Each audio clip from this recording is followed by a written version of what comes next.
Dalam hidup, kemungkinan besar lo pengen lah semua yang lo jalanin itu bisa berjalan dengan mulus.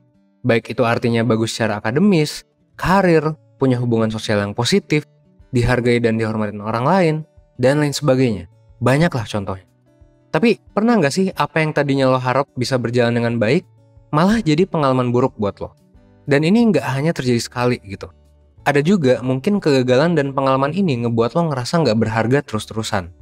Tiap mengalami sesuatu yang buruk, setelahnya lo ngerasa putus asa. Sampai di titik lo nanya, kenapa ya gue kayak gini? Gimana ya biar gue bisa bangkit dari pengalaman buruk yang gue rasain? Nah, di video ini gue bakalan ngebahas salah satu filosofi yang bisa banget ngebantu lo ngejawab pertanyaan-pertanyaan tadi. Makanya, kalau misalnya lo punya keresahan yang sama kayak yang gue sebutin tadi, coba lo tonton sampai habis video ini, dan jangan lupa buat like video ini dan subscribe channel 1%. Biar lo gak ketinggalan video-video lainnya dari 1%.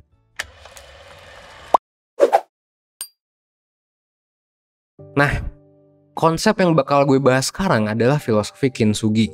Gue gak tahu gimana bacanya, tolong koreksi kalau gue salah ya. Nah, filosofi Kintsugi ini berasal dari para Buddha di Jepang. Lebih tepatnya gimana cara mereka memandang barang-barang, kayak misalnya gelas, vas, dan mangkok yang udah pecah atau rusak. Bukannya menganggap barang-barang ini lebih baik dibuang, tapi justru barang-barang yang rusak ini malah diperbaiki dan dihormati gitu. Bahkan diberi perhatian lebih daripada barang-barang yang masih mulus, yang masih bagus gitu. Nah, mereka mencoba mereparasi barang-barang yang pecah tadi dengan menempelkan tiap bagiannya pakai lem yang abis itu dilapisi oleh bubuk emas. Mereka sama sekali gak berusaha menutup bekas pecahnya. Justru bekas-bekas itu dibuat makin mencolok dan malah makin bagus. Jadi pas udah selesai dibenerin, barang yang pernah rusak terlihat lebih bagus daripada yang belum pernah. Nah, proses reparasi inilah yang disebut sebagai kintsugi. Kin artinya emas dan sugi artinya pekerjaan tangan. Well, kalau diterapkan di kehidupan kita, barang yang pernah pecah tadi menggambarkan kekuatan dan keindahan yang dibentuk dari kerusakan gitu. Kintsuginya sendiri menandakan gimana kita membentuk keindahan dari ketidaksempurnaan tersebut. Dengan kata lain, gimana biar lo bisa tetap percaya diri, menghormati dan melihat keindahan dari diri lo. Walau lo tahu lo punya kekurangan dan udah mengalami hal-hal yang buruk di hidup lo. Tapi dari segala filosofi dan konsep yang ngebahas tentang penerimaan diri, kenapa sih yang dibahas harus kintsugi gitu? Pertama, kintsugi gak ngebahas cara ngelawan atau melupakan pengalaman buruk. Tapi justru gimana kita bisa menerima pengalaman tersebut sebagai bagian dari diri kita. Dan hal ini udah dibuktikan sama penelitian gitu. Orang-orang yang berusaha ngelupain pengalaman buruk malah makin keinget gitu dan malah gak bisa move on. Tapi yang sebaliknya, yang berusaha menerima itu malah lebih mudah move on.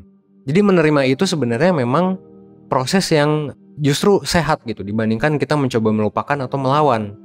Yang kedua, filosofi ini juga punya pandangan bahwa penderitaan dan pengalaman yang dialami tiap orang itu unik. Luka tiap orang itu beda dan gak bisa dibandingin, maka ya daripada cuma berusaha untuk pulih, Kintsugi mengajarkan kita untuk belajar dari luka tersebut, supaya kita bisa jadi bertumbuh lebih baik dari sebelumnya. Hal ini juga udah dibuktikan oleh penelitian. Orang-orang yang ngelihat pengalaman buruknya sebagai kesempatan untuk bertumbuh, akan jauh lebih puas sama hidupnya dibandingkan orang-orang yang ngelihat pengalaman buruk mereka sebagai kesialan dan hambatan. So, kesimpulannya, Kintsugi itu punya konsep yang udah teruji dan efektif secara saintifik gitu. Nah, pertanyaan selanjutnya adalah gimana caranya lo bisa menerapkan Kintsugi di hidup lo? Pertama, biasain untuk gak langsung ngejudge suatu kejadian sebagai hal yang buruk. Karena pada dasarnya lo gak bisa nentuin apakah hasil dari suatu kejadian itu baik atau buruk sebelum lo ngeliat efek jangka panjangnya di hidup lo.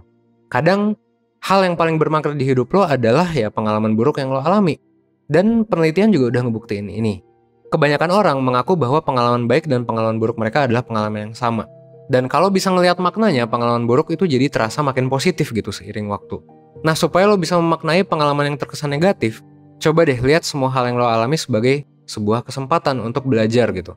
Entah hal itu awalnya baik atau buruk, ya kalau lo berhasil anggap aja kan lo punya kesempatan untuk ngelanjutin apa yang udah lo lakuin. Kalau lo gagal ya tetap lo punya kesempatan untuk belajar gitu, untuk mengevaluasi dan untuk memperbaiki diri. Dengan cara pikir kayak gini, lo jadi bisa ngelihat semua kejadian sebagai kesempatan untuk belajar. Untuk membuat diri lo lebih baik tanpa ngejudge dulu. Apakah kejadian tersebut itu baik atau buruk? Yang kedua, bersedialah mengubah pandangan lo selama ini. Coba atur ulang cara pandang dan mindset biar lo bisa bertumbuh dari kesulitan.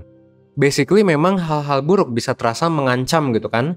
Karena menurut pikiran lo, ya biasanya hal tersebut gak seharusnya terjadi. Nah, cobalah untuk lebih menerima. Biar lo bisa lebih menerima, lo perlu belajar untuk memaklumi kejadian-kejadian yang sebenarnya nggak sesuai dengan pandangan lo. Caranya, coba tolerir perasaan negatif yang muncul. Ketika ngalamin sesuatu yang buruk, lo bakalan ngerasa sedih, marah, ragu, dan cemas. Tapi ya, lo bisa sadarilah bahwa perasaan-perasaan ini sebenarnya ya berguna gitu. Emosi ini tuh wajar dan berguna. Karena bisa mengarahkan lo pada deliberate rumination. Atau keadaan di mana pikiran lo itu fokus sama sebab akibat dari kejadian yang lo alami.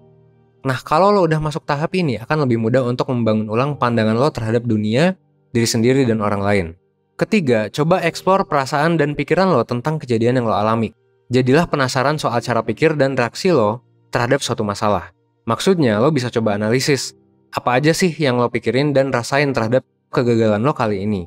Menurut lo, perasaan dan pikiran lo udah rasional atau belum? Nah, simpelnya di sini, cobalah untuk mengambil waktu pause atau ya berhenti dulu sejenak, rehat dulu, supaya lo gak terus-terusan terjebak dan tenggelam dalam pikiran dan perasaan yang memang wajar gitu, yang memang otomatis muncul. Yang kalau dipikirin matang-matang sebenarnya ya mungkin kurang rasional gitu, tapi ya wajar juga.